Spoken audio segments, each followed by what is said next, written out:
Aujourd'hui, on accueille donc Thierry Morvan de l'INRAE sur un sujet qui a trait au nitrate, et comment mieux connaître l'efficacité du piégeage d'azote par les couverts végétaux. Donc, on va laisser la parole à Thierry Morvan, que je remercie d'avoir répondu à l'invitation. Et je lui laisse la parole. Le webinaire peut démarrer sur ce sujet et puis le diaporama est en place.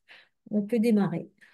Ok, très bien, merci. C'est à mon tour de vous remercier pour l'invitation. Parce que comme je vous disais tout à l'heure, l'objectif de ce projet, c'était d'élaborer un outil opérationnel. Et donc, ce qu'on souhaite, c'est qu'il soit utilisé par le plus possible d'utilisateurs. Alors, d'utilisateurs bretons, parce que pour l'instant, cet outil, ce web service, en fait, est développé à l'échelle de la Bretagne avec pour objectif, en fait, dans un projet qu'on a déposé et dont on espère qu'il sera retenu, un projet CASDAR. L'objectif, c'est de l'étendre au niveau national. Alors moi, je me présente rapidement. Donc moi, je suis ingénieur de recherche INRAE à l'UMR SAS de Rennes. Je dirais avec une activité qui est partagée entre un travail de recherche qui est centré sur l'étude du fonctionnement des cycles du carbone et de l'azote dans les sols, et en particulier dans les sols qui sont soumis à des apports de produits organiques, et le montage de projets à vocation opérationnelle avec des acteurs du développement. J'ai beaucoup travaillé avec les chambres d'agriculture de Bretagne au cours des 20 dernières années, mais aussi avec les instituts techniques et les laboratoires d'analyse. Et donc le projet que je vais vous présenter, en fait, il s'est déroulé sur 2 ans, entre 2022 et 2024, et il a été financé par la DRAF Bretagne et par l'AELB dans le cadre de son 11e programme d'intervention pour la lutte contre les pollutions et la qualité des milieux aquatiques. Il a été réalisé grâce à un partenariat entre l'INRAE et les chambres d'agriculture de Bretagne. Donc, Gwenaël Morin, là, qui est cité parmi les auteurs, est ingénieur à la chambre d'agriculture de Bretagne. Et je tiens à dire aussi que le maître d'œuvre en fait de cet outil s'appelle Tom Lauré, qui était en CDD chez nous pendant un CDD ingénieur pendant les 2 ans du projet, qui est toujours dans les murs, mais qui est là, qui a commencé une thèse sur un sujet un petit peu différent. Donc, malheureusement, enfin malheureusement pour moi, il est en congé aujourd'hui. Donc, sur les aspects un petit peu techniques, eh bien, je serai seul à répondre. Voilà. Alors, pour présenter un petit peu le contexte et les motivations qui nous ont conduits à proposer ce projet, en fait, c'est basé sur les fortes potentialités des données Sentinel-2 pour différentes raisons. La première, c'est que ça permettrait d'améliorer le diagnostic de l'efficacité des couverts par la caractérisation de la dynamique de croissance, mais aussi de l'hétérogénéité spatiale intraparcellaire des couverts d'interculture. Ça permet d'analyser l'évolution de la couverture des sols entre années successives à différentes échelles, que ce soit celle de l'exploitation agricole ou du territoire, ce qui est possible depuis la mise en service de Sentinel-2 en 2017, ce qui veut dire qu'on dispose déjà d'un historique de 8 ans. Et ça permettrait de compléter les observations, les mesures de terrain. Je pense que vous avez un peu entendu parler de la méthode MERCI, qui permet d'estimer la biomasse aérienne et la teneur en azote d'un couvert, enfin l'azote absorbé par le couvert à une date donnée.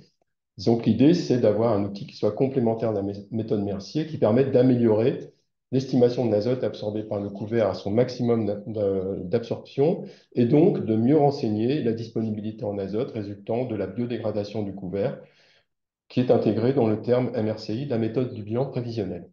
Et donc, on voit en déclinant ces items que plusieurs catégories d'acteurs sont potentiellement intéressés par cette utilisation des données Sentinel-2.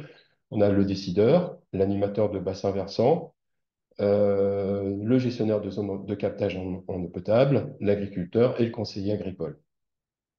Et donc, du coup, compte tenu de cette multiplicité d'acteurs, ça nous a conduit en fait à proposer 2 web services. Un premier web service qu'on a appelé le web service territoire, qui est documenté uniquement par des indices de végétation et qui a pour objectif d'être un outil d'analyse et de diagnostic de la couverture des sols par les couverts d'interculture. Alors, à l'échelle d'un groupe d'exploitation, d'un bassin versant, d'une baie algue verte, à destination des conseillers agricoles, des animateurs de bassins, etc., leur permettant d'être plus efficaces, disons, dans leurs actions d'accompagnement. Et on a travaillé à l'élaboration d'un deuxième web service qu'on a appelé le Web Service CI Agriculteur, qui est déployé à l'échelle du parcellaire de l'exploitation, qui a pour objectif d'aider à la prédiction de la biomasse et de l'azote absorbé par le couvert, et donc destiné à l'agriculteur et au conseil agricole, sachant que l'élaboration de ce module a été fondée sur la mise en œuvre d'un volet expérimental réalisé en partenariat avec les chambres d'agriculture de Bretagne, portant sur des mesures au sol de biomasse et d'azote découvert sur deux campagnes, 2022-2023 et 2023-2024. Ces données mises en relation avec des données satellitaires permettant de paramétrer des modèles prédictifs. Alors, je vais me limiter aujourd'hui à la présentation du Web Service Territoire, qui est celui qui vous intéresse en priorité.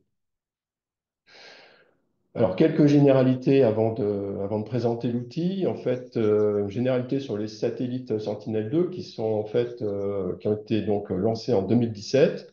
Donc, il y a deux satellites qui tournent en permanence et qui sont équipés d'un imageur optique multispectral qui mesure la réflectance pour 13 bandes spectrales qui sont situées dans le visible, le proche infrarouge et le moyen infrarouge, et qui permettent de calculer des indices de végétation pertinents. Alors, qu'est-ce que c'est qu'un indice de végétation? En fait, c'est une grandeur qui est fondée le plus souvent sur la combinaison de deux bandes spectrales, mais ça peut être plus, et qui permet de rendre compte de l'état de la végétation. Je pense que vous avez entendu parler d'un indice de végétation très largement utilisé comme indicateur de la couverture des sols, qui est le NDVI, et qui est calculé très simplement par la différence entre le proche infrarouge, donc la réflectance dans le proche infrarouge et la réflectance dans le rouge, normalisée par la somme des deux. Et donc la limite des indices de végétation, c'est que ce sont de bons indicateurs de variables d'intérêt agronomique telles que la couverture des sols, la teneur en azote, mais en fait, ce ne sont pas des prédicteurs directs, c'est-à-dire qu'on ne va pas, à partir de la valeur d'un NDVI ou d'un autre indice de végétation, dire que sur cette parcelle, à telle date, on a telle biomasse en tonnes hectares ou telle quantité d'azote absorbée. Et donc, pour aller jusqu'à ces variables d'intérêt agronomique qui nous intéressent directement, il faut effectivement disposer de mesures terrain qui sont réalisées sur des zones généralement qui font 400 mètres carrés, des zones homogènes dans une parcelle, sur lesquelles on va faire des mesures comme on le fait avec la méthode MERCI. Donc, on fait des prélèvements de biomasse qu'on envoie ensuite au labo pour mesurer la teneur en azote. Et donc, avec ces informations terrain, on les met en relation avec des données satellitaires et ça permet de paramétrer des modèles prédictifs de ces variables d'intérêt qui sont la biomasse et l'azote absorbé par le couvert. Et donc, je peux donner l'exemple d'un projet dans lequel on était impliqué, le projet CASDAR-RDEC, qui a été conduit entre 2017 et 2020, pardon, et qui avait pour objectif de prédire la hauteur de l'herbe sur des prairies pâturées à partir des données satellitaires. Bah, pour atteindre cet objectif, ils ont fait 2000 mesures de terrain sur la période, sur la durée du projet. Et nous, on a fait à peu près la même chose sur nos couverts d'interculture. On n'a pas fait 2000 mesures parce que c'était pas de l'herbomètre, hein, c'était des prélèvements sur les zones là, dont je vous ai parlé. Et on a quand même on a une base de données de 270, des mesures qu'on a faites sur 270 parcelles au cours des deux campagnes. Alors, notre web service territoire, donc il est en fait installé sur l'infrastructure serveur de l'Institut Agro et il est dimensionné pour une utilisation intensive. Donc, vous pouvez y aller, hein, il n'y a pas de souci. Et donc, il bénéficie de l'expérience d'une dizaine d'années de développement d'un écosystème de services au sein de l'UMR SaaS et permettant donc une économie de moyens en termes de développement. C'est-à-dire que ces deux web services, on a pu les développer avec un seul ingénieur en l'espace des 2 ans du projet. Comment ça fonctionne? Il nous faut d'abord accéder aux données Sentinel-2, sachant qu'il y a plusieurs sources qui sont possibles. La source la plus intéressante, celle qu'on mobilise, c'est le portail TIA du CNES. Qui est intéressant parce qu'il met à disposition une image par mois centrée sur le 15 du mois, une image par mois, sans une image par mois dans laquelle en fait il y a eu des filtres qui ont été appliqués parce que en fait une image, surtout sur la période automne-hiver, bah, il y a des nuages et donc ces mesures-là en fait bah, on est dans le visible infrarouge proche infrarouge, donc les nuages arrêtent la mesure d'absorbance. Donc, il faut disposer de plusieurs images dans un mois, généralement, pour avoir une image qui soit reconstituée sur la zone. Et donc, les données, elles se font, enfin, les données, elles sont données par ce qu'on appelle des tuiles de 100 km par 100 km. Donc, on voit que sur la Bretagne, on a besoin d'agréger les données de plusieurs tuiles. Il y a deux tuiles principales qui couvrent plus de 78% du territoire, qui sont ces deux tuiles-là, mais on a besoin de 7 autres tuiles pour reconstituer les données à l'échelle de la Bretagne. Alors, il y a d'autres sources donc, que je mentionne simplement. C'est le portail officiel Copernicus de l'ESA, mais qui est un portail payant, avec des tarifs d'abonnement qui sont en fonction de la volumétrie. Et donc, nous, on utilise effectivement les données du portail TEIA du CNES. Alors, le traitement des images, en fait, il se fait par téléchargement et agrégation des tuiles que je viens de vous montrer pour constituer une image sans nuage au 15 du mois. Et ensuite, ça permet, on calcule des indices de végétation, ceux qu'on a retenus dans le cadre de ce projet, ceux qui nous ont paru le plus pertinents, et on les archive dans un format optimisé. Et ensuite, on propose également un affichage des images visibles et infrarouges. Alors, d'autres données sont mobilisées parce qu'elles sont utiles pour l'interprétation des images. Ce sont les données du RPG, donc le registre parcellaire graphique, dont l'importation est libre à partir du portail IGN depuis 2015, donc, ce qui permet donc de disposer du parcellaire, sur lequel, donc parcellaire RPG, sur lequel on applique un buffer de 20 mètres sur le contour des parcelles, ce qui permet d'exclure les bandes enherbées et l'effet de l'ombrage des haies des calculs, et ce qui permet aussi d'améliorer la lecture des cartes, hein. Vous voyez sur la droite, donc une copie d'une visualisation donnée par l'outil. On voit effectivement que le buffer permet de bien délimiter chacune des parcelles de la zone. Euh, alors, on mobilise également les données météo Safran de Météo France qui sont accessibles gratuitement depuis 2024, hein, c'est tout récent, et qui sont très intéressantes parce qu'elles couvrent une maille très dense, une maille de 8 km par 8 km.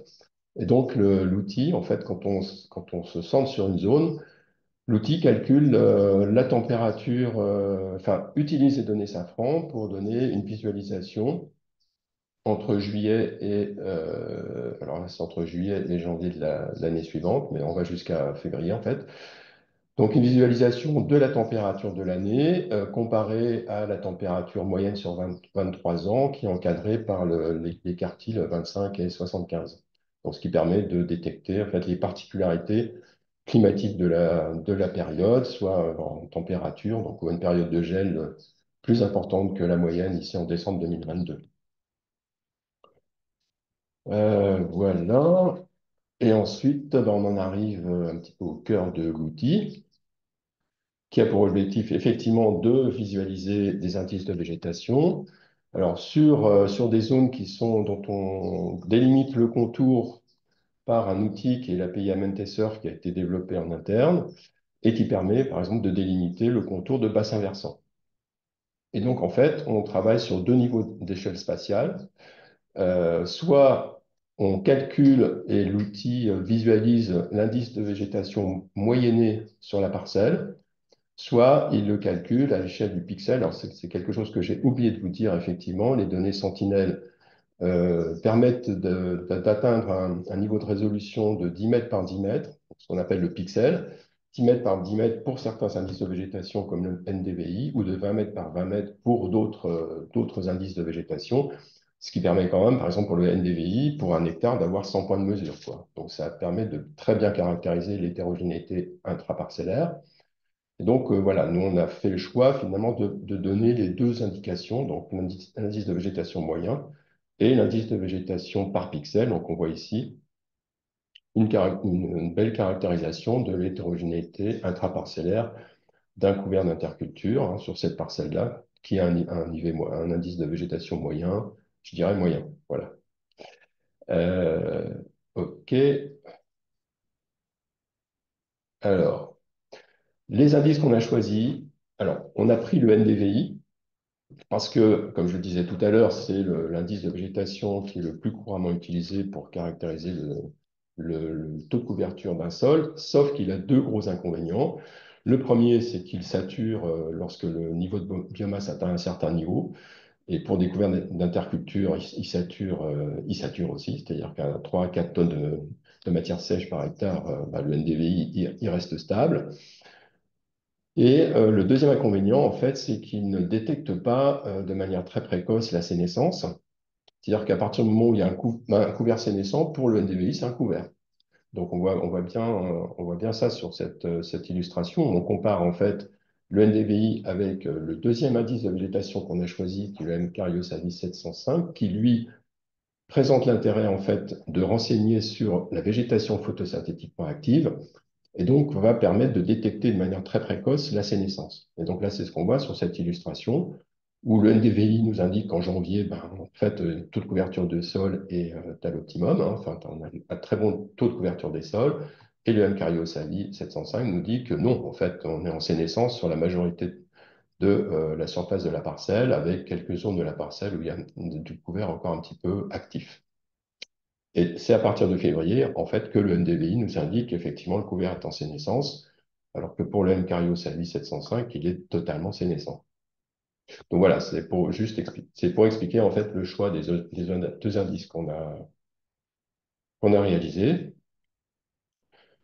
Euh, voilà. Et alors, pour interpréter les données, on utilise aussi d'autres informations sur la succession culturelle, sachant qu'on est amené, lorsqu'on s'intéresse à un historique qui est antérieur à l'année, ben, on a les données du RPG, sauf que si on veut prédire, par exemple, l'évolution du couvert pour l'année en cours, c'est-à-dire pour l'année qui suit la culture de l'année en cours, pour l'interculture qui suit l'année en cours, ben, généralement, on n'a pas les données RPG disponibles, et donc on a été amené à développer un petit algorithme qui permet de prédire en fait les cultures de l'année à venir. Et donc, ce qu'on fait dans l'outil, c'est qu'on calcule des statistiques pour principales successions de cultures. On les fait pour toutes, mais en fait, on ne présente dans l'outil que celles pour lesquelles on a plus de 50% de la SAU qui est concernée, pour une question de clarté de la présentation. Voilà, et l'outil présente, quand on sélectionne par exemple une succession, il visualise les parcelles par type de succession sur la zone cartographiée. On indique également le mode d'occupation du sol, parce que ça a un impact important. C'est important de savoir sur un bassin versant qu'on étudie si les zones agricoles, par exemple, représentent 80% de la surface ou 40% parce qu'il y a 30% de forêt. On va pas interpréter les choses de la même manière en fonction effectivement de l'importance des zones agricoles sur lesquelles on se focalise.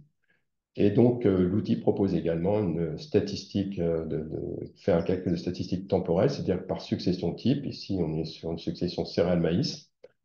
Il va visualiser, donc là, on visualise en août 2021. La flèche indique la date à laquelle on demande à l'outil de visualiser, de faire la cartographie de la zone.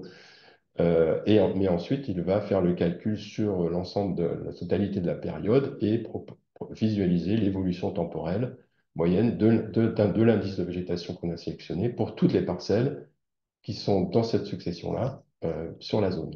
Et donc là, on voit que c'est assez logique. On est sur une succession céréale qui va être sur une culture de céréales de l'année qui va être suivie par une culture de printemps.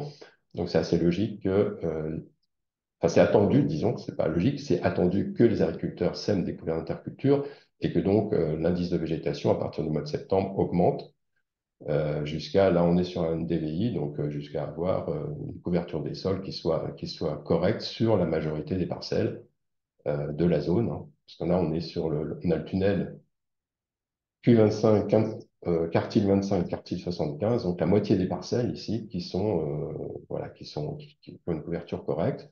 Et on voit que la variabilité augmente à partir du mois de janvier du fait de la sénescence découverte de certaines parcelles.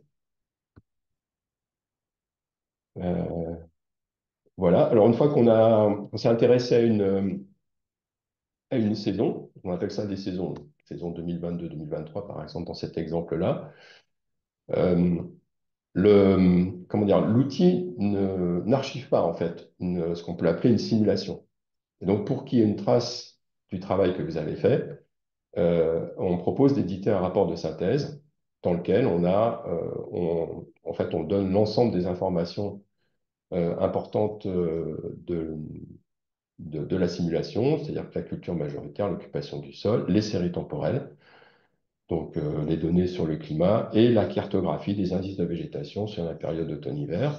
Donc on donne les cartes mois par mois, ce qui fait que l'édition du rapport prend un certain temps. Donc ça peut prendre quelques minutes. Alors ce web service, en fait, il est libre, il est gratuit, libre et accessible à tous. Donc je vous ai mis ici le lien de connexion. Donc voilà, il est tout simple. Vous pouvez éventuellement le copier parce que là, ce que je vais faire, c'est vous proposer de faire une démonstration d'outils.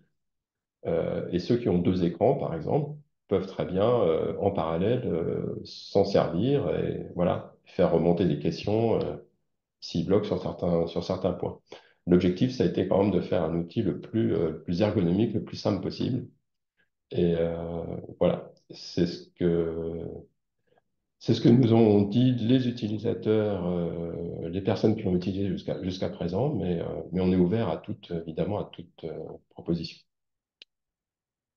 Voilà. Moi, ce que je propose, c'est d'enchaîner peut-être directement par la démonstration et pour que les questions, je sais pas, c'est comme vous voulez en même temps. S'il y a déjà des questions de compréhension, mais en fait, par rapport aux questions de compréhension, c'est en suivant la démonstration, je pense que voilà, vous aurez la réponse à ces questions. Donc, c'est peut-être plutôt prendre des questions générales quoi, sur l'architecture de l'outil, les objectifs généraux. On peut prendre une première série de questions si vous voulez. On va attendre de savoir s'il y en a dans le chat. Tu regardé? Non, pour l'instant, il n'y en a pas. Est-ce qu'il y a quelqu'un qui veut prendre la parole en direct? Sinon, on peut peut-être attendre la démonstration de Ouais, l'outil ça prend plus pas beaucoup concrète. de temps. Donc, le mieux, c'est d'enchaîner, hein. Enfin, Oui. voilà. OK. Ben, on va y aller. Voilà. Donc là, je suis connecté. Vous voyez bien la carte? Oui. Enfin, il n'y a pas que la carte. Donc l'outil, en fait. Là, je viens de me connecter et donc c'est le lien que je vous ai donné sur la dernière diapo. Donc geosas.fr/interculture. Et donc là, on arrive sur la carte de la Bretagne, sur laquelle on va zoomer évidemment parce que voilà, si on veut travailler sur un petit bassin versant, ce que je vais faire là dans le cadre de cette démo, il faut évidemment aller sur une zone un petit peu plus centrée. Alors, il y a une petite fonctionnalité qui permet d'afficher les exutoires sur la carte et qui permet, quand on fait des simulations, bah, de cibler le bassin versant de manière plus simple. C'est-à-dire que là, vous êtes sur un exutoire, donc si vous cliquez dessus, voilà, vous êtes sûr que vous allez avoir, voilà, vous êtes sûr que vous allez avoir la totalité du bassin versant. Sauf que si, évidemment, ça ne fonctionne pas, ça fonctionnait parfaitement vendredi lorsque j'ai fait une simulation. Donc, je vais fermer. C'est quelque chose de très classique, hein, très très classique, d'avoir des bugs lorsqu'on fait une démo.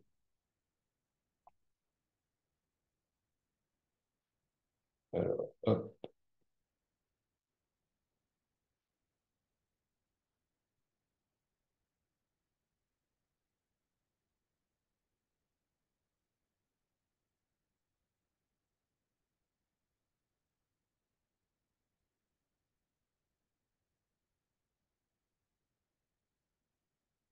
voilà. Donc, je ne sais pas pourquoi il y avait un bug. Là, ça fonctionne. Et donc, après, bah, évidemment, vous ajustez votre écran pour avoir. Donc, j'ai choisi un bassin versant qui se trouve dans le Porzay. Vous avez ici la commune de Planovis-Porzay. Et donc, ensuite, moi, c'est très simple. Vous allez choisir. Donc, je vous ai dit que que les satellites ont été lancés en 2017, donc nous, en fait, on commence en 2018 par la saison 2018-2019 jusqu'à 2024-2025. Donc là, je vais prendre la saison 2022-2023. Et ensuite, il faut choisir évidemment un mois. Donc, on peut commencer en août, septembre, octobre. Enfin, commencer quand vous voulez. On va commencer en octobre. C'est une période à laquelle, normalement, il y a des couverts qui sont déjà en place.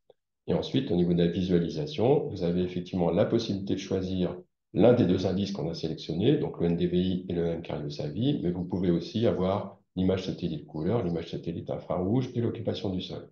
Donc là, on va se concentrer sur les indices. Donc, je choisis le premier indice, le NDVI. Je demande une représentation, une visualisation à l'échelle de la parcelle, ce qui est plus homogène en termes de visualisation, puisque la couleur est fonction de la valeur moyenne de l'indice sur la parcelle, donc elle agrège tous les pixels de la parcelle. Donc, il suffit de cliquer sur visualisation pour que l'outil visualise, vous donne une carte de cet indice sur chacune des parcelles, donc avec alors, s'il y a des nuages, c'est indiqué en gris, hein, vous voyez. Donc là, sur le mois d'octobre 2022, bah, malgré le fait qu'il y a eu 6 passages par mois, on n'a pas réussi à faire une image, reconstituer une image au 15 du mois. Donc, il peut y avoir absence de données, hein. Mais généralement, on arrive quand même à peu près à avoir une image sur un secteur donné à l'échelle du mois. Et donc, ce qu'on voit ici, c'est qu'on a un, certes un grand nombre de parcelles, enfin une forte proportion de parcelles, qui ont un DVI supérieur à 0,7, donc une végétation qui est bien développée. Alors ça peut être des prairies, hein, on va voir ça tout à l'heure avec les statistiques, et il y a aussi des parcelles qui sont en sol nu, donc celles qui sont en rose, et puis des parcelles intermédiaires, ben, on n'en voit pas trop, donc ce qu'on peut faire, c'est aller voir le mois suivant si ça s'est renforcé. Donc là, évidemment, il y a absence de données ici, mais voilà, intuitivement, on a l'impression quand même qu'il y a moins de roses, quoi, hein. Par contre, en décembre, on voit du rose apparaître. Et ça peut s'expliquer éventuellement par une sénescence du couvert, sachant en décembre 2022, si vos souvenirs remontent à ce mois-là, on a eu 15 jours de gel assez fort et qui a conduit à la destruction d'un certain nombre de couverts. Donc voilà pour le NDVI. Je vous propose de regarder ce que donne le M-Cardio sa vie en prenant les choses au mois d'octobre. Voilà, donc on voit plus de couleurs. Donc parce qu'il est, comme je disais, comme il ne sature pas comme le NDVI, il permet d'avoir une vision plus nuancée en fait du développement des couverts. Donc là, c'est le cas. Par contre, il y a un autre bug qui apparaît. Je suis vraiment désolé. Bah ouais, c'est vraiment très dommage parce que l'échelle n'est pas, enfin la légende n'est pas bonne. Hmm. Et donc du coup, je vais le Alors, je suis réinitialiser. en train de faire la même simulation. Mais bon, Et ça marche. ça fonctionnait vendredi, ça fonctionnait tout à l'heure. Donc, Alors, moi, j'ai une légende différente de la vôtre. voilà, ça y Ah, est. c'est là que j'ai. Ah, parce que vous êtes en train de... Oui, je suis en train de faire la même chose que vous et Ça j'avais fonctionne. la bonne légende. Ah, bah, voilà, donc j'ai un peu rafraîchi. Voilà, donc ça permet de voir aussi ce qu'on peut faire si ça marche pas. Bah, vous redemandez à l'outil enfin, vous le réinitialisez en fait.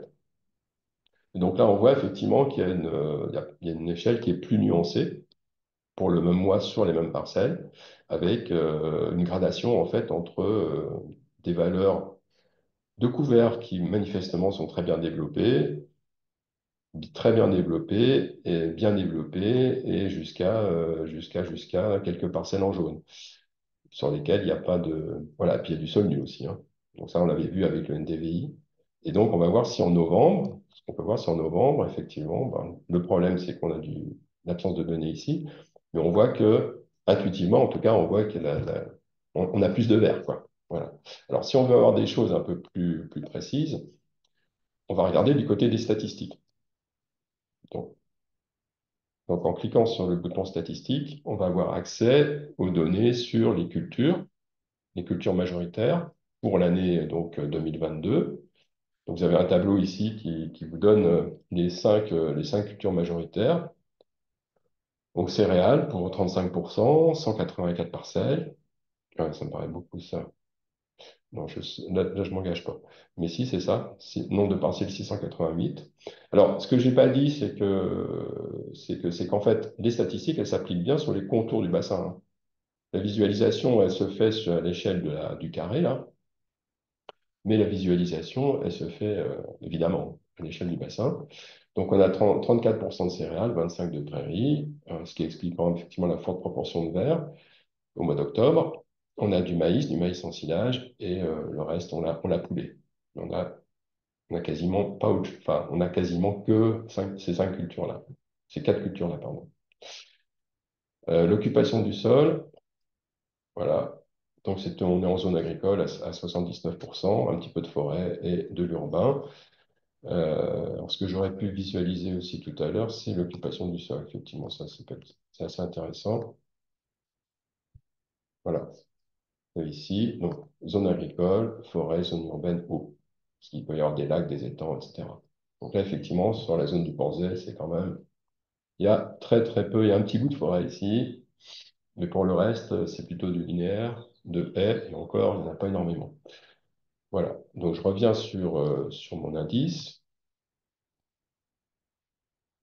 pour lequel j'ai demandé des statistiques, et j'étais un petit peu vite parce que ce que je voulais montrer, sur le problème Cario-Savi, c'est la visualisation à l'échelle du pixel qui renseigne sur l'hétérogénéité intraparcellaire. Donc là, pour voir quelque chose, évidemment, il va falloir agrandir un petit peu. Et donc, on est en novembre. On va revenir en octobre. Voilà. Là, on voit bien qu'entre octobre et novembre, il s'est passé des choses en 2022-2023, à l'automne 2022, pardon. Et donc, on voit qu'ici, on a des zones, on a ici des parcelles. Là, on a une parcelle qui est bien, alors bien verte, c'est probablement une prairie. Ou alors, ce sera un couvert précoce, mais en fait, en 2022, ils ont été semés tardivement, donc c'est plutôt de la prairie. Et ensuite, on voit que c'est en train de s'implanter. Il y a des chances pour que ce soit un couvert en train de s'implanter ici. Voilà. Et on peut regarder en novembre ce que ça donne. Voilà. Ce que ça donne, c'est que c'est bien vert, donc ça veut dire qu'effectivement, on a un couvert qui s'est développé entre octobre et novembre. Si on va voir en décembre, ça devient moins vert. Donc, ça s'explique par le gel dont je vous parlais tout à l'heure. Et en janvier, il y a plus de rouge aussi, quoi. Voilà. Donc, je reviens à ce que je disais sur les statistiques. Hop. Donc,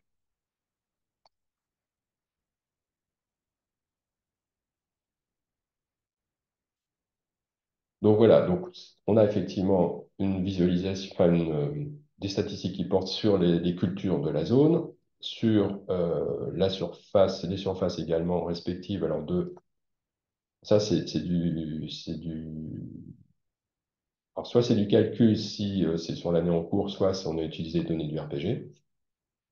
Et donc, ce qui est intéressant maintenant, c'est de questionner les statistiques avancées qui, euh, pour chaque culture, en fait, va nous calculer l'indice. Alors là, on est en janvier 2022, qui va nous calculer la valeur de l'indice qu'on a choisi, qu'on a sélectionné, donc du M Cario-Savi, sur l'ensemble des parcelles. Alors, il y a un petit souci aussi, là, je ne sais pas pourquoi il n'y a pas la cartographie.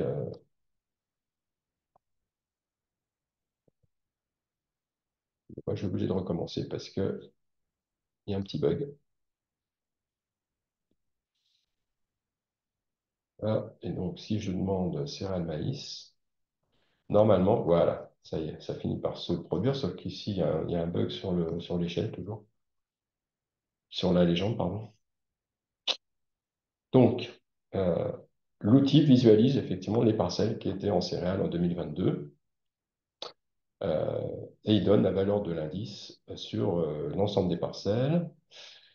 Et il va vous donner aussi l'évolution temporelle de l'indice, donc céréales maïs, hein, c'est ce que je disais.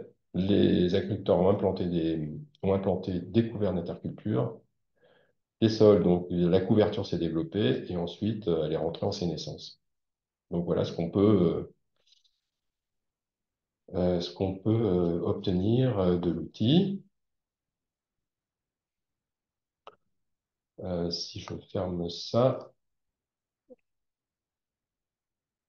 je vais maintenant vous montrer visualisation des données météo, donc en cliquant sur le bouton à deux flèches. Et donc là, ce que vous voyez, c'est la température, les températures maxi et mini de l'année. C'est la température mensuelle moyenne, hein, donc entre juin 2022 et mars 2023, et qui permet de voir les particularités climatiques de l'année, avec effectivement un mois d'août 2022 qui a été plus chaud que la moyenne, et le gel de décembre 2022, donc qui permet de... Ces données météo, effectivement, permettant d'aider à l'interprétation de la visualisation, de la dynamique en fait d'évolution temporelle de la couverture des sols. Donc ça, c'est pour la température. Si on veut ajouter les précipitations, il suffit de cliquer ici, et donc on a l'histogramme de répartition des pluies pour l'année. Donc je ferme ça, voilà. Et donc si on fait, donc là j'ai visualisé les parcelles en céréales en 2022. Donc en octobre c'est ça, et en novembre. Voilà. En novembre, on voit bien qu'on avait de beaux couverts, en fait, hein, sur la quasi-totalité des parcelles, ce qui est confirmé par les statistiques avancées. Voilà. On voit que en moyenne, hein, il y a une bonne couverture du sol. Voilà. Et donc, on peut faire ça pour l'ensemble pour chacune des cultures, pour les prairies, pareil. Et voilà. Pour les prairies, c'est logique, hein. Alors, il y a des prairies qui sont parties en 2022. Je pense oui, il faisait bien sec l'été. Donc, il y a des prairies qui sont devenues des paillassons et qui expliquent en fait que l'N-cardio était faible au mois de septembre. Voilà. Et en maïs céréales, eh ben, ce qui se passe, c'est qu'on reste en sol nu tout l'hiver, hein. Après maïs, généralement, la couverture des sols est très réduite. Donc là, on s'est intéressé à l'année 2022-2023. Donc, ce que je disais tout à l'heure, c'est que l'outil permet effectivement de voir quelle est l'évolution, par exemple, de la couverture des sols au cours du temps. Donc, depuis 2018. Donc, pour faire cette étude, que je disais, comme on n'archive pas une simulation, le mieux, c'est d'éditer un rapport. Donc là, vous cliquez sur rapport. Et donc, il va vous éditer un certain nombre de pages dans lesquelles il vous donne tout ce que je viens de vous montrer, en fait, vous l'avez, quoi, dans le rapport. Voilà. Donc, ça prend un certain temps, donc je vais annuler ça. Et voilà, c'est tout ce que je voulais dire, en gros, hein. On va faire initialiser parce que ça risque de faire bugger le système, là.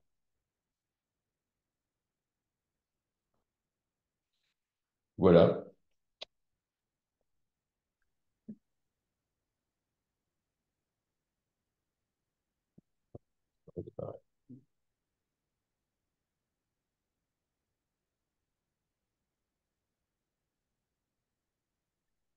Donc, si vous voulez que je revienne sur certaines choses ou si... Il y a une question déjà qui est apparue dans le chat qu'on peut prendre. Oui, Je relais ou Albin, tu peux prendre la main.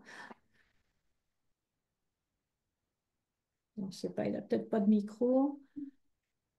Alors Albin, c'est la question sur les données climatiques. Est-ce qu'elles correspondent bien au territoire sélectionné? oui, tout à fait. Ok, Ouais, ouais, tout à fait. On prend les mailles safran qui recouvrent la zone. d'accord, En fait, on moyenne, s'il y a plusieurs mailles, on va moyenner les mailles, les valeurs des mailles. Ouais, c'est ça. d'accord. Donc, Hmm. ce que je disais, c'est dense en termes de données météo, donc c'est très précis, quoi. Hmm, hmm. Est-ce que cet outil sera développé également dans d'autres régions, notamment en Île-de-France? C'est l'objectif du projet CASDAR dont je vous ai parlé tout à l'heure, donc qui a été déposé par la Chambre d'agriculture de Bretagne, et qui regroupe des acteurs d'autres régions. Alors, Île-de-France, oui, je crois que oui, fait partie, elle est intégrée dans le projet. Mm. Ok. Est-ce que d'autres personnes souhaitent poser des questions en dehors du chat en prenant la parole directement avec le micro, en l'activant? C'est toujours la première question la plus difficile à poser, mais n'hésitez pas, on peut trouver le temps encore pour quelques questions. Sinon, j'en ai une, hein. Si on se place dans la peau d'un animateur de BV ou un animateur de captage qui souhaiterait savoir s'il y a des parcelles récurrentes en sol nu, est-ce que les modules statistiques permettent de suivre pour un mois donné, mais sur plusieurs années, ou comment on peut faire sortir en fait un indice de végétation photosynthétique active inférieur à une moyenne avec une activité qui serait de type sol nu, de façon récurrente. Je ne sais pas si je m'exprime suffisamment Oui, euh, clairement. si je vois à peu près, oui, la question c'est de savoir si, s'il y a un progrès en fait au cours du temps, quoi. Ouais, c'est ça. Si on est sur des choses récurrentes en termes de sol nu ou si d'année en année, on va vers une amélioration avec un couvert plus important. Est-ce que ça se voit sur l'outil? Est-ce qu'il y a Ça dans se voit, les statistiques? oui, oui, ça se voit directement. C'est-à-dire que l'intérêt de l'outil, effectivement, c'est qu'on peut situer une parcelle dans son contexte. Parce que, je veux dire, la difficulté, enfin, en fonction des données climatiques, effectivement, il y a certaines années, il y a des couverts qui vont moins bien se développer que dans d'autres. Et donc l'intérêt de l'outil, effectivement, c'est de pouvoir positionner, d'évaluer une parcelle par rapport à d'autres parcelles du secteur. Hum, hum, Euh, donc là, le sol nu, c'est sans ambiguïté en fait, hein. Ça reste, si l'agriculteur ne sème pas de couvert, la couleur elle va rester comme celle-ci, hein, voilà. hum. Et donc effectivement, c'est assez facile de détecter, vous mettez en novembre, positionnez en novembre, voilà. Cette parcelle-là, on voit qu'elle reste en sol nu, mais c'est probablement une parcelle en maïs, qui est en maïs dans l'année, hein, au cours de l'année. Par contre, effectivement, vous pouvez sélectionner, d'ailleurs, on peut le faire en fait, hein, on peut le faire. Visualisation, il faut passer par statistique. Voir par exemple si des parcelles en céréales restent en sol nu l'hiver. Ça, c'est possible de le faire très simplement. Donc, vous activez, vous appuyez sur le bouton statistique, vous choisissez les parcelles en céréales. On indique faut attendre un peu là. Hum, hum. Attends. En attendant que ça ouvre, j'ai une autre question dans le chat. Peut-être que Marie peut prendre la Ok. main. Les gens n'osent pas prendre le Euh, micro. Ah, Bonjour. excellent. Merci. Bonjour. Bonjour. Oui, là j'ai l'impression que l'outil il marche bien pour les AAC sur des ressources superficielles, Oui. enfin c'est des points d'exutoire. Et est-ce que les AAC des captages souterrains, elles sont aussi délimitées dans l'outil? Parce que j'ai pas Alors, l'impression. ouais. Non, elles ne sont pas actuellement délimitées. Pour l'instant, on s'est limité aux bassins versants et aux baies. Mais on s'est posé la question avant de faire cette intervention. En fait, c'est très facile d'ajouter les aires de captage en eau dans l'outil. Il suffit d'avoir le contour de la zone et voilà, et de l'intégrer dans l'outil. C'est pas immédiat, hein, on va pas vous faire ça dans les 2 jours, mais si vous faites remonter une demande, ça peut très bien se faire, ça. Voilà. Ok, merci. C'est une bonne question, effectivement. J'allais en arriver là aussi, puisque on a Mm. des captages aussi bien en ESO qu'en ESU. Donc, l'outil, pour l'instant, il est Captage, développé plutôt pour les AAC en ESO, quoi. ouais, ouais. En ESU, pardon. Alors, c'est toujours pareil, ça sera en Bretagne, hein, voilà, pour Oui, l'instant. en Bretagne. On peut Ouais. faire ça, mais en Bretagne seulement. Mm. Une autre Donc question. là, ça serait à faire remonter hein, aussi, parce Ouais. que voilà, s'il y a pas de demande, on ne va pas faire le travail, hein. Ce que je vous disais, c'est que il a été fait, le développement a été fait dans le cadre d'un CDD. Le Tom Loré est encore avec nous dans nos murs parce qu'il fait sa thèse dans nos murs. Donc, à titre un peu bénévole, quoi. Oui, d'accord, Il accepte de continuer à travailler sur l'outil. Dans la continuité de service, en fait, c'est lui qui l'assure. Voilà. Bon. d'accord.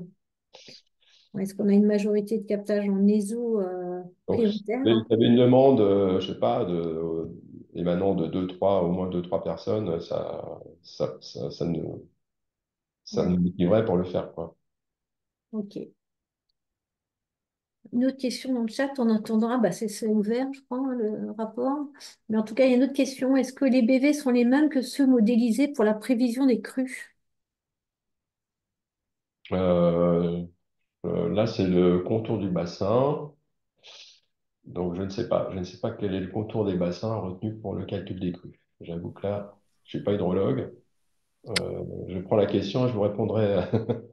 Je vais essayer de vous trouver le référentiel, mais de mémoire, c'est Ouais. l'INRAE qui l'a produit. Quelques Oui, oui, instants. oui, oui, ce sont mes collègues hydrologues. Comme moi, je ne le suis pas, je ne vais pas répondre. Je vais pas prendre le risque de donner une mauvaise réponse. Ok, Ok. Je vous réponds par mail. ok. Et je ferai suivre à Mm. Alain. Du coup, le rapport s'est ouvert, je crois. Alors, le rapport, non, en fait, Non. je l'ai pas édité parce que c'est un peu long. Je pourrais vous envoyer un exemplaire, hein, de rapport si vous, sous forme PDF, pour ceux qui le souhaitent. Alors moi, j'ai répondu OK quand on m'a dit que c'était édité en PDF, hein. Oui, c'est bon. Mais je ne le vois pas pour autant. Je ne sais pas où le trouver. Alors, normalement, vous avez un lien. Je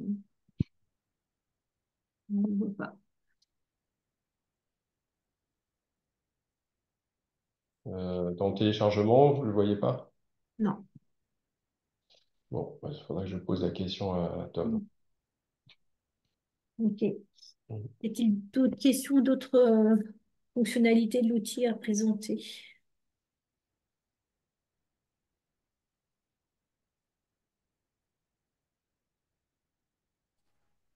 Oui, bonjour Aurélie Le Foll de l'EPAB là sur la baie de Douarnenez. J'aurais voulu avoir un peu plus de détails là sur le tableau qu'on voit au centre en bas de l'écran justement là sur les rotations. Est-ce que vous pouvez un peu mieux décrire ce qu'il explique? Alors là, vous avez en fait la surface, la valeur, la surface moyenne occupée par cette succession céréales-maïs et la valeur moyenne de l'indice de végétation que vous avez sélectionné pour le mois sélectionné. Donc, vous avez une valeur d'indice de 1,29 pour les parcelles qui étaient en céréales en 2022 et qui représentent 28,6% de la surface. Voilà. Et puis, rotation 2, maïs céréales. Est-ce qu'il y a Bien. Mm.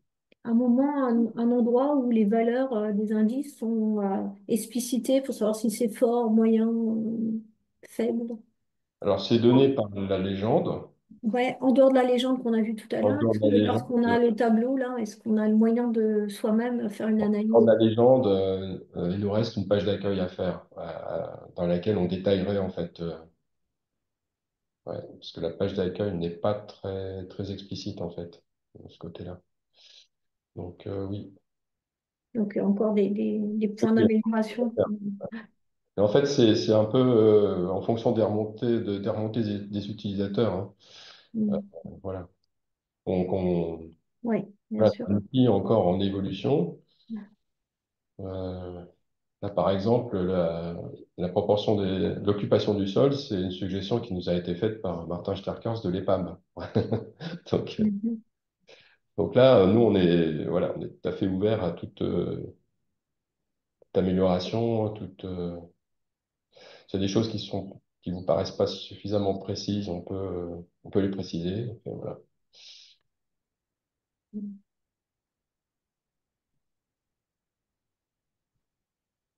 Est-ce qu'il y a d'autres personnes en ligne qui souhaitent poser des questions?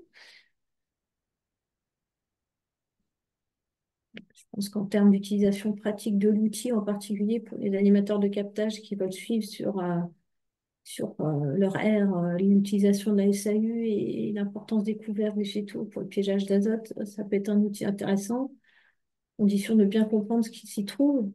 Est-ce qu'il y a un guide méthodo associé à l'outil pour naviguer, pour comprendre Ce que j'ai dit, en fait, ça sera au niveau de la page d'accueil qu'on prévoit de faire quelque chose d'un peu plus précis. Donc, après, euh, on a évidemment rédigé un rapport de fin de contrat, hein, donc, parce que ce projet a été financé. Donc, ça serait tout simple, effectivement, d'envoyer un extrait sur la partie en fait description de l'outil, c'est rédigé, donc c'est quelque chose qui peut être mis à disposition des personnes intéressées.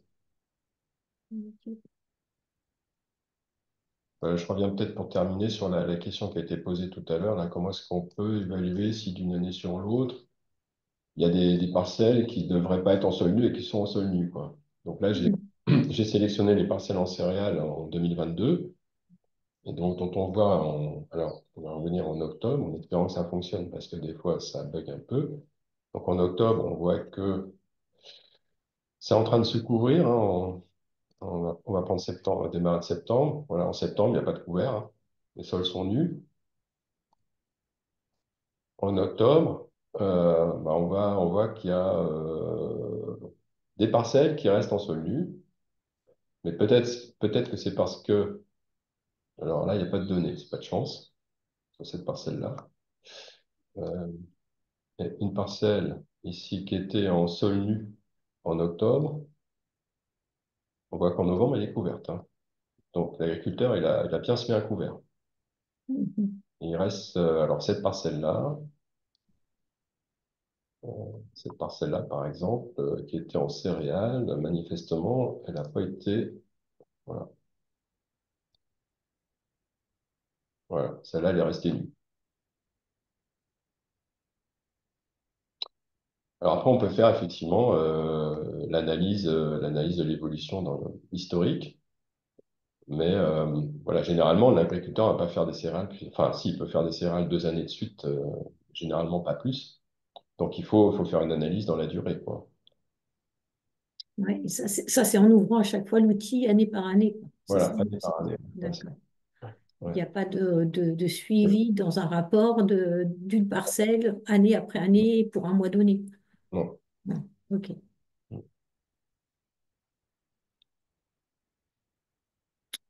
D'autres questions, d'autres réactions?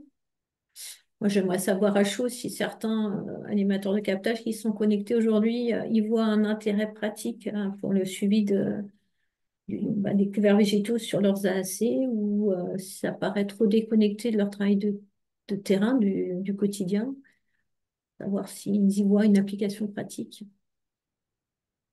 N'hésitez pas à dire non, hein. Ouais. Bon, nous, on s'est fait plaisir en le faisant, donc c'est déjà ça. C'est ça, il y a toujours parfois un écart entre la Vraiment, recherche et c'est puis le le petit terrain. aussi.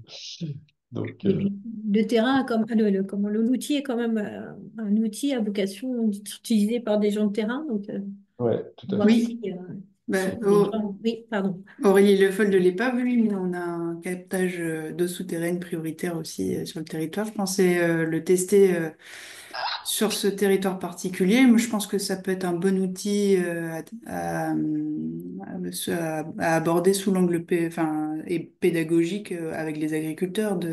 Oui, Nous, d'avoir vraiment un outil qui permet d'objectiver un petit peu les échanges qu'on a avec les agriculteurs mm, et d'engager un échange sur les évolutions de pratiques potentielles. Mm. ouais, ouais. Ça, c'est pour. Le problème, c'est pour l'instant, il n'y a pas trop de données sur les AAC en ESO, puisque l'outil est développé pour les BV. Et or, je dirais que nous, en Bretagne, on a une majorité de captage prioritaire en eau souterraine. Mhm. Euh, c'est vrai Oui, mais qu'il y a sûrement une forte demande, en tout cas, peut-être, s'il y a une de demande, développer l'outil à partir des aires d'alimentation de captage en eau souterraine. s'il y a une demande, il n'y a pas de souci, hein. Ok, Ça peut se faire. ok. Mhm. Une une autre réaction, je crois avoir vu Alan Guillou, si tu veux prendre la main, si tu as ton micro. peut-être pas. En tout cas, lui, il répond positivement à ma question. Oui, il y a un intérêt, hein, plus, hein, pour avoir un peu effectivement les causes et les effets hein, sur la ressource en eau. Donc, un intérêt vu par Alan Guillou de Quimper. Euh, et Marie, tu peux reprendre la main? Ouais. Je m'étais dit que sur les gros BV superficiels, l'échelle, aller voir à la parcelle, je pense que c'est pas trop faisable, quoi. Par contre, c'est quand même hyper intéressant d'avoir les statistiques. Mhm. Et par contre, je pense qu'il y a vraiment un vrai intérêt sur des aires d'alimentation un peu plus limitées, soit en eau superficielle et pour les AAC souterraines qui sont généralement plus petites. Et là, on peut vraiment aller voir à la Mhm. parcelle année par année et sortir Mm. des données, quoi. Mais sur les gros gros BV, Ouais, je suis d'accord avec toi. On peut faire une analyse statistique, mais aller creuser chaque parcelle, ça serait long et fastidieux. ouais. Je suis d'accord. Il y a Capucine Girard qui dit aussi qu'elle y voit un intérêt également, mais toujours pareil, hein, si tu attendais au moins trois attentes sur les AAC souterraines, je pense qu'on en a largement eu trois là dans le chat. Donc effectivement, je ne sais pas comment on peut lancer l'opération pour que les captages en eau soute soient pris en compte dans l'outil, mais c'est quelque chose de récurrent dans le chat. D'accord. Ouais, je m'en doutais un petit peu, hein. Donc, Bah oui, je pense bien la parce que. stabilité, c'est oui. Hmm. Le délai, je vais en discuter et je reviens vers. Peut-être que le mieux, c'est que je revienne vers vous. Ouais, ouais, pas de souci. Et puis, ce qu'on aime, ouais, l'idéal, ça serait d'interagir, c'est-à-dire qu'on fait, on ajoute cette fonctionnalité Hmm. et ensuite on refait une petite une visio avec les personnes qui sont intéressées Oui, ça pour peut voir si être. ça correspond à leur attente et voilà. Ouais, ça peut être dans un premier temps entre nous parce que Mhm. rien que pour avoir les délimitations des captages et puis ensuite avec des utilisateurs de terrain pour avoir leurs attentes aussi sur ce Ouais. rajout. On peut procéder comme ça. Ok. En tout cas, merci pour cette réactivité, si c'est possible, même si dans un délai plus ou moins long, on peut attendre, hein. Il n'y a pas d'urgence non plus. Mais on y voit en tout cas de l'intérêt. Oui, oui. C'est déjà bien. Ça sera pas, c'est ce que je disais, ce sera pas à la minute parce que Bien sûr, ouais. Il est parti c'est sur en autre chose, Tom. Ouais. fait, donc Mm. c'est Mm. assez prenant quand même. Bien sûr. Est-ce qu'on prend... Oui, c'est vrai que Albin Leduc hein, de la DREAL Normandie rappelle quand même que les référentiels d'AAC sont moins solides que ceux des bassins versants sur les captages en ESO. On a quand même certains captages en ESO qui ont fait l'objet d'une délimitation.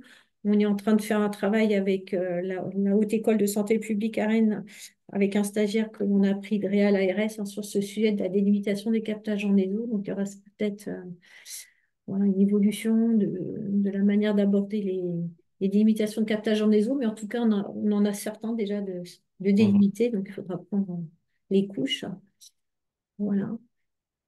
Est-ce qu'il y a d'autres questions? On s'arrête là pour aujourd'hui, pour ce premier webinaire qui peut en ouvrir un deuxième, si j'ai bien compris, en fonction de l'évolution de l'outil hein, et l'ouverture vers les captages en eau soute. Est-ce que quelqu'un veut profiter de la dernière minute pour poser une dernière question ou est-ce qu'on s'arrête là? Oui, toujours Aurélie Le Foll de Pas l'EPAM. de souci. Bah justement, sur des captages enfin, des aires assez limitées, on pourrait peut-être profiter du web service plutôt à l'échelle de l'exploitation, enfin, de l'agriculteur à la parcelle, quoi.